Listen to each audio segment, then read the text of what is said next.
새벽 3시에 잠에서 깨어 다시 잠들기 어려우십니까? 이것은 절대 나이 때문이 아닙니다. 바로 당신의 뇌가 보내는 긴급 구조 신호입니다. 박 어르신은 40년 넘게 택시를 운전하며 손님이 없는 시간에 쪽잠을 자는 습관이 평생 몸에 밴 베테랑 기사였습니다.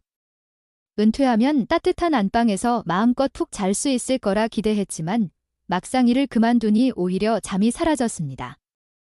밤 10시에 잠자리에 들어도 새벽 2시나 3시만 되면 어김없이 눈이 번쩍 떠진다고 했습니다. 다시 잠을 청하려 뒤척이다가 결국 내일, 날 샜다며 부엌으로 향하셨습니다. 냉장고에서 소주를 꺼내 반병 정도 마신 후에야 겨우 취기에 몽롱하게 잠이 드신다고 했습니다. 결론부터 말씀드리자면 이것은 반은 맞고 반은 틀린 아주 위험한 착각입니다. 우리 몸에는 수면 호르몬인 멜라토닌이 분비됩니다.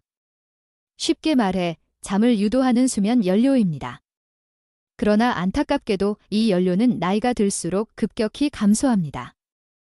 연구에 따르면 20대 때 풍부하게 쏟아지던 멜라토닌이 60세가 넘으면 4분의 1 수준으로 뚝 떨어집니다. 심지어 50대 이후부터는 10년마다 10%에서 15%씩 지속적으로 감소합니다. 그러니 밤이 되어도 뇌는 잠을 잘 준비를 하지 못합니다. 마치 연료가 부족한 자동차가 가다 서다를 반복하듯이 우리의 수면도 뚝뚝 끊기게 되는 것입니다. 새벽에 자주 깨는 것은 여러분의 의지가 약해서가 아니라 몸속의 수면 연료가 바닥났기 때문입니다.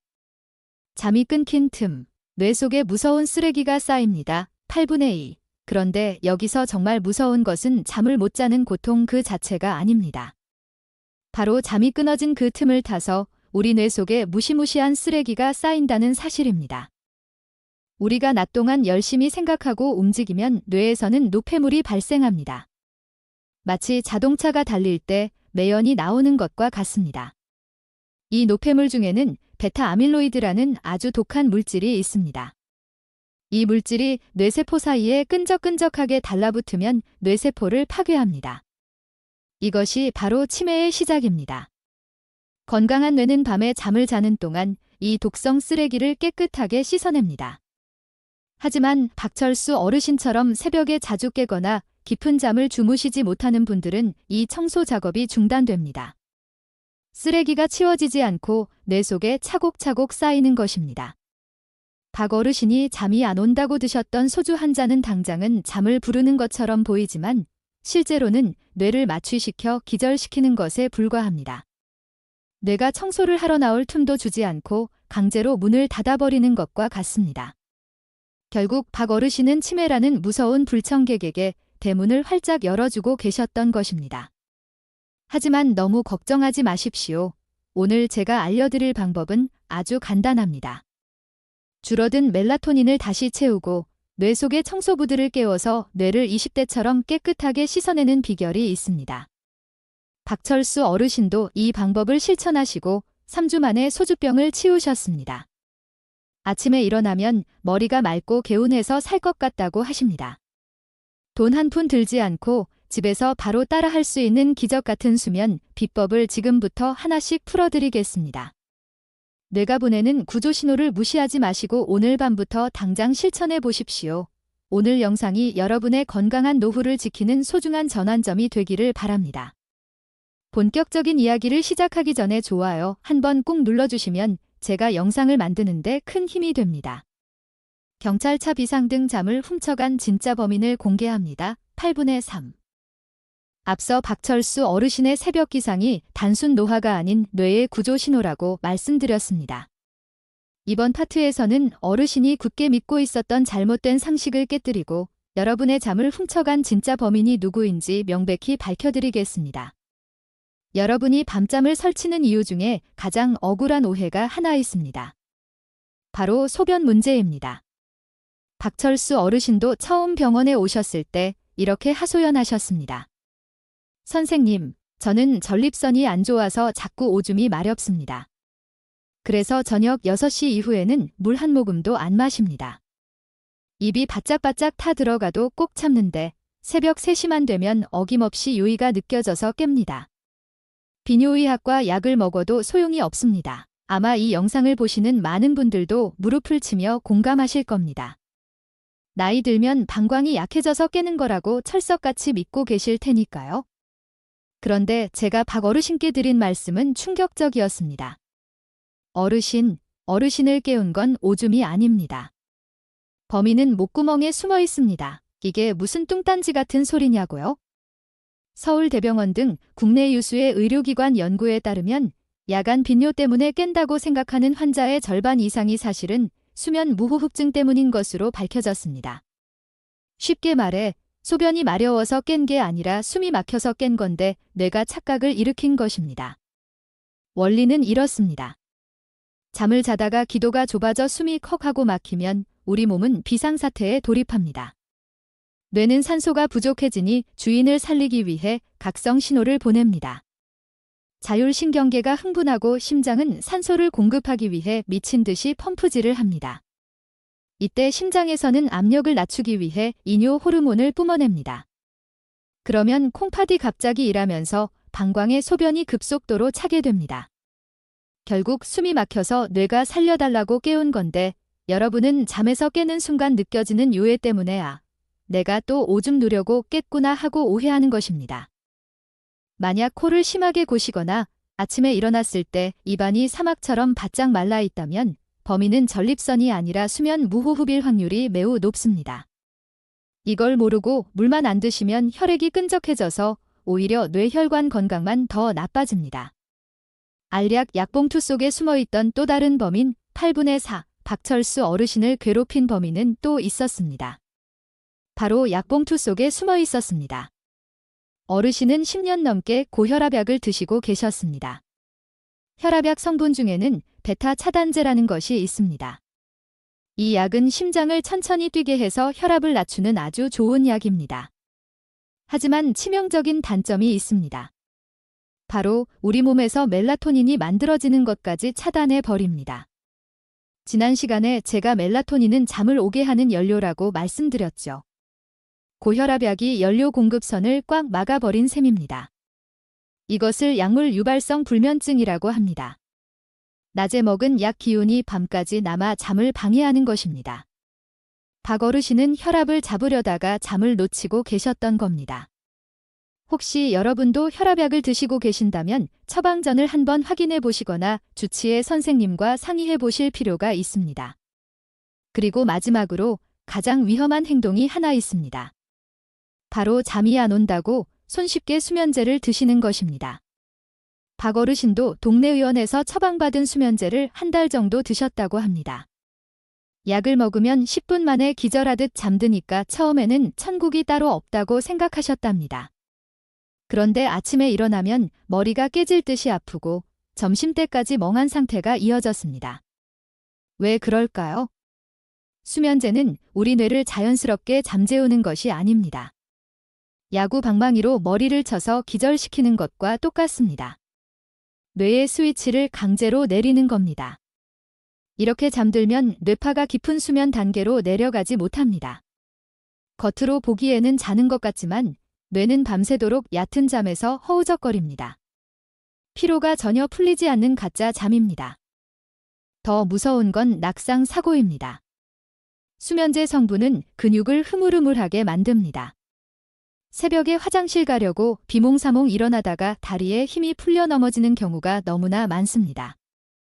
노년의 고관절 골절은 암보다 무섭다는 말 들어보셨죠? 잠을 잡으려다가 평생 걷지 못하게 될 수도 있습니다. 박철수 어르신은 진짜 범인이 자신의 목구멍, 매일 먹던 혈압약, 그리고 수면제였다는 사실을 알고 깜짝 놀라셨습니다. 엉뚱한 곳에서 답을 찾고 계셨던 겁니다. 원인을 알았으니 이제 해결책을 찾을 차례입니다. 다음 파트에서는 제가 앞서 말씀드린 뇌 속의 쓰레기 기억나십니까? 우리가 잠든 사이에 뇌 속에서 어떤 놀라운 청소 작업이 벌어지는지, 그리고 그 청소부를 깨우려면 어떻게 해야 하는지 그 비밀을 낱낱이 공개하겠습니다. 우리 뇌가 보내는 경이로운 회복 시스템 이야기를 들으시면 오늘 밤 잠을 대하는 태도가 완전히 달라지실 겁니다. 오늘 내용이 충격적이셨다면 댓글에 느낌표 하나만 딱 찍어 주십시오. 여러분의 작은 반응이 제가 더 좋은 정보를 준비하는 데 큰 힘이 됩니다. 잠든 사이에 벌어지는 뇌 속의 경이로운 대청소 8분의 5. 앞서 박철수 어르신의 밤잠을 망친 범인들을 잡아냈습니다. 그렇다면 왜 그토록 우리가 깊은 잠을 자야만 하는지 그 놀라운 이유를 설명해 드릴 차례입니다. 이 파트는 오늘 강연의 핵심이자 하이라이트입니다. 우리 뇌 속에서 벌어지는 신비한 청소 작업을 이해하시면 다시는 잠을 소홀히 하실 수 없을 겁니다. 여러분, 상상해 보십시오. 우리 뇌는 거대한 도시와 같습니다. 마치 복잡한 서울 시내 한복판처럼 말입니다. 낮 동안 우리가 생각하고 말하고 고민하는 동안 이 뇌 도시는 쉴 새 없이 돌아갑니다. 수만 대의 차가 뿜어내는 매연처럼 뇌세포들이 활동하면서 엄청난 양의 쓰레기를 만들어냅니다. 이 쓰레기 중에는 베타 아밀로이드라는 아주 지독한 독성 물질이 있습니다. 이것이 뇌에 계속 쌓이면 뇌세포를 죽이고 결국 치매를 일으킵니다. 그런데 문제는 낮에는 이 쓰레기를 치울 수가 없다는 겁니다. 차가 달리는 도로 한복판에 환경미화원들이 들어갈 수 없는 것과 똑같습니다. 그렇다면 이 쓰레기는 언제 치울까요? 바로 여러분이 깊은 잠에 빠진 그 시간입니다. 2012년 과학자들은 뇌에서 별표 글림프 시스템, 글림패틱 시스템, 별표이라는 놀라운 배수관을 발견했습니다. 쉽게 말해 뇌 전용 하수구입니다. 이 시스템의 작동 원리는 정말 기가 막힙니다. 우리가 깊은 잠, 즉 REM, REM, 수면이 아닌 서파수면 단계에 들어가면 뇌 속에 기적 같은 일이 벌어집니다. 꽉 들어차 있던 뇌세포들이 일제히 몸집을 줄입니다. 무려 60%나 수축합니다. 건물들이 뒤로 물러나면서 좁았던 골목길이 뻥 뚫리는 것과 같습니다. 그 넓어진 틈으로 뇌척수액이라는 맑은 물이 고압 세척기처럼 콸 쏟아져 들어옵니다. 이 물살이 낮 동안 구석구석 쌓여있던 베타 아밀로이드 독소와 찌꺼기들을 시원하게 쓸어내려 뇌 밖으로 배출시킵니다. 이것이 바로 밤에 청소부들이 하는 일입니다. 박철수 어르신이 겪었던 문제의 핵심이 바로 여기에 있었습니다. 어르신은 잠을 안 잔 게 아닙니다. 쪽잠을 자거나 술기운에 기절하듯 잤습니다. 이건 뇌도시 입장에서 보면 통행금지가 제대로 내려지지 않은 것입니다. 차가 완전히 멈추지 않았으니 청소차가 도로에 진입을 못한 겁니다.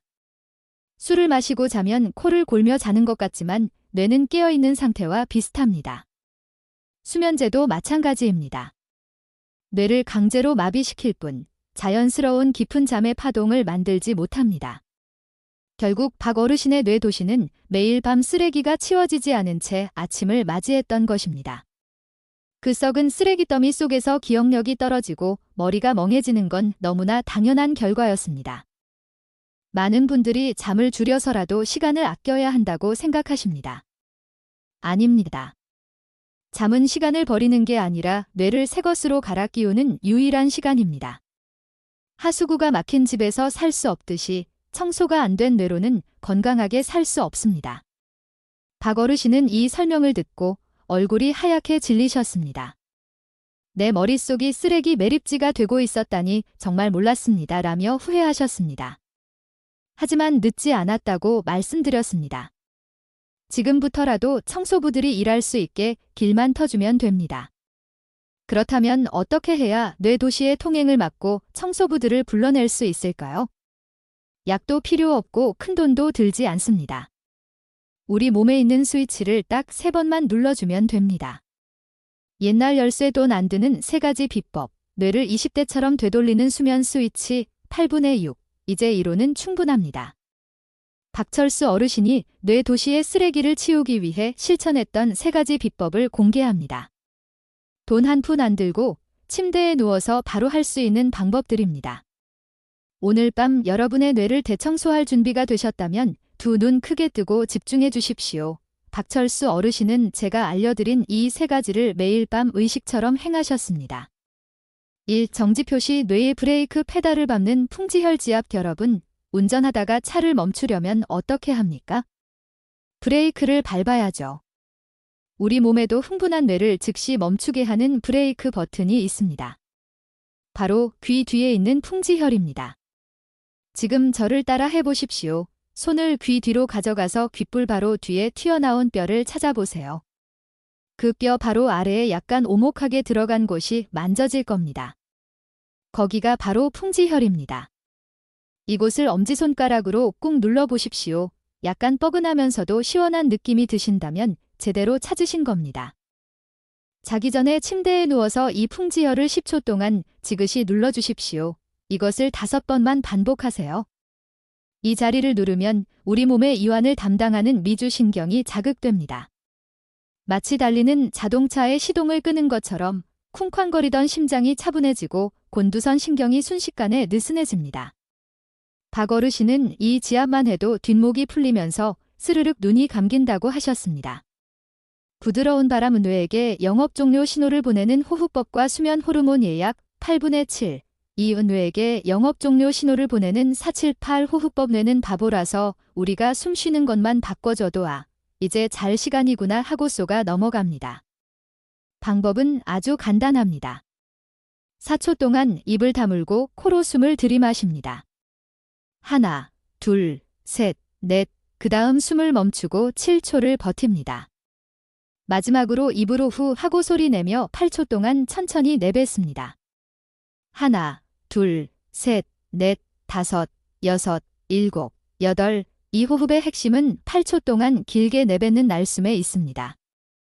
숨을 길게 내쉬면 우리 몸의 부교감 신경이 켜집니다. 부교감 신경은 몸을 나른하게 만들고 소화를 돕고 잠을 부르는 신경입니다. 4초 마시고 7초 참고 8초 내뱉기. 이것을 딱 4세트만 하십시오. 2분도 안 걸립니다.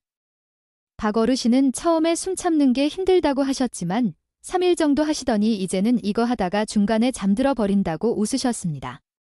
3. 까만 태양 밤이 아닌 아침에 하는 멜라토닌 배달 예약. 세 번째 비법은 사실 밤이 아니라 아침에 하는 것입니다.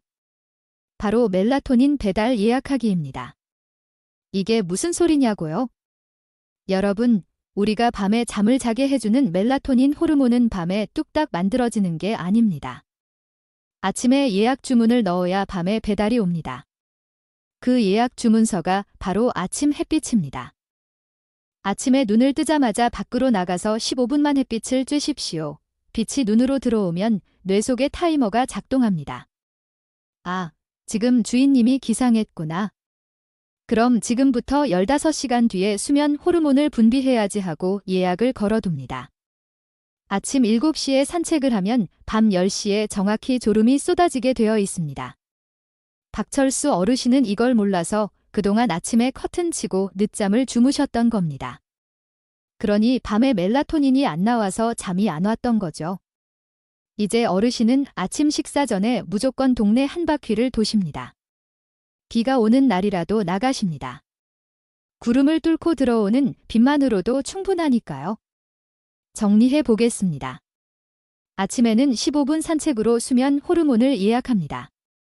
밤에는 침대에 누워 풍지혈을 눌러 브레이크를 밟습니다. 그리고 478 호흡으로 영업 종료를 선언합니다. 이 세 가지만 지키면 뇌 도시는 완벽한 청소 모드로 들어갑니다. 약물도 필요 없고 돈도 안 듭니다. 오늘 밤부터 당장 하실 수 있습니다. 손 모으고 합장 잠을 잡으려다 삶을 놓치지 마십시오. 마지막 희망의 메시지 8분의 8. 마지막 파트에서는 이 3주간의 기적 같은 변화를 통해 어르신이 어떻게 달라지셨는지, 그리고 여러분이 가져가셔야 할 마지막 희망의 메시지를 전해드리겠습니다. 오늘 알려드린 이 세 가지 비법, 당장 오늘 밤부터 따라 하실 분들은 댓글에 실천 4글자만 남겨주십시오. 여러분의 다짐을 제가 응원해 드리겠습니다. 진료실 문을 열고 들어오시는 어르신의 얼굴은 3주 전 그분이 맞나 싶을 정도로 달라져 있었습니다. 칙칙했던 안색이 맑아졌고 무엇보다 눈빛이 살아 있었습니다. 어르신이 웃으며 저에게 건넨 첫마디는 이것이었습니다. 선생님, 요즘은 아침 밥맛이 꿀맛입니다. 예전에는 아침에 일어나면 속이 더부룩하고 머리가 띵해서 밥 생각이 전혀 없었는데 이제는 눈 뜨면 배가 고프다고 하셨습니다. 그리고 또 하나 자랑하신 게 있습니다. 경로당에서 친구분들과 장기를 두시는데 예전에는 수가 잘 안 보이고 자꾸 깜빡깜빡 하셨답니다. 그런데 요즘은 상대방 수가 환히 보이신답니다. 머릿속에 끼어있던 안개가 거친 것처럼 정신이 또렷해지신 겁니다. 물론 지금도 가끔 새벽 3시에 깨기도 하십니다. 하지만 예전과는 태도가 완전히 달라졌습니다.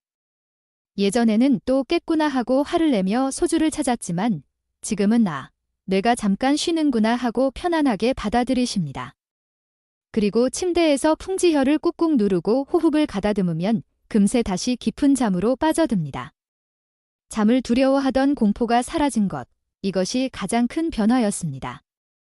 사랑하는 여러분, 잠은 죽어서 자는 것이다 라는 말이 있습니다. 바쁘게 사는 것이 미덕인 세상에서 잠은 게으름의 상징처럼 여겨지기도 합니다.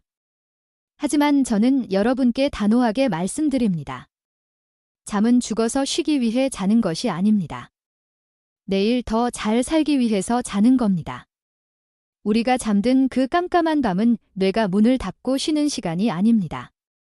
오히려 그 어느 때보다 치열하게 움직이며 내일을 위해 여러분의 뇌를 닫고 조이고 기름치는 성스러운 시간입니다. 이 시간을 소홀히 하면 우리 뇌는 쓰레기장이 되지만 이 시간을 지켜내면 여러분의 노년은 그 어느 때보다 명석하고 활기찰 것입니다. 오늘 밤 침대에 누우시면 제 얼굴을 떠올리십시오. 그리고 손을 귀로 가져가십시오. 풍지혈을 10초만 꾹 눌러주십시오. 4초 동안 숨을 마시고 7초 참고 8초 내뱉으십시오. 그리고 내일 아침 눈을 뜨면 창문을 활짝 열고 햇빛을 맞이하십시오. 이 작은 습관들이 모여 치매라는 두려움으로부터 여러분을 지켜줄 가장 강력한 방패가 될 것입니다. 늦었다고 생각하지 마십시오. 오늘 밤이 여러분의 뇌를 되살리는 첫 번째 밤입니다. 오늘 밤은 부디 깨지 않고 푹 주무시길 진심으로 기원합니다. 아침에 개운한 얼굴로 다시 뵙겠습니다. 감사합니다.